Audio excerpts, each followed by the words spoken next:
Hello, I'm Jackie Wills. I've been RLF Fellow at Sussex since September 2010. I see up to 6 students a day with questions about their writing, and I'm often asked, what do I put in a conclusion? So here's a short guide. A good conclusion gives a sense of completion to your essay. It's where you reflect on the evidence you've presented and how it supports the question or title. Generally, a conclusion should be about 10% of the total word count, although it can be slightly shorter. Sometimes it's tricky to get a conclusion right because this is a much quieter part of your essay than the introduction. It's a bit like winding down a conversation. It's useful to list some of your options for the conclusion to avoid simply repeating the introduction or summarising the whole of your essay. Once you've thought about these options, go for the strongest. So, you could revisit the question and highlight 1 or 2 of your key points. Or your focus might be on gaps in the evidence, research, or critical thinking.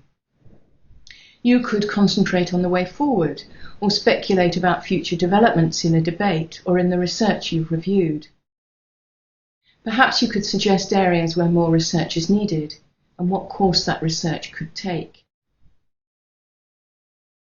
If you have doubts about the strength of theories and ideas you've been exploring, your conclusion might revisit these areas of confusion and suggest how they might be resolved.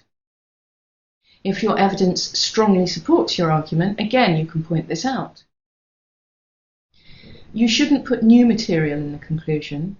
Make sure there are at least some references in the body of your essay to the points you're making. But there might be an issue you didn't elaborate on, which provides you with a focus for the conclusion. One common mistake people make in conclusions is thinking this is where you put your results or argument. Your big ideas must go in the introduction. If when you read over your conclusion you find you've arrived at some important ideas that you haven't put in the introduction, go back and redraft, making sure that you have enough evidence to support them in the body. Another mistake is thinking a conclusion is the place to introduce a personal opinion for the first time. It's not. If your opinion is valid, it forms part of your argument.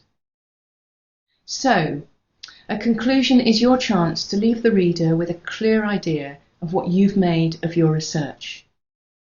Make the most of this opportunity to reflect on material you've spent so much time with, so your reader feels part of the process of inquiry and ends your essay satisfied and interested.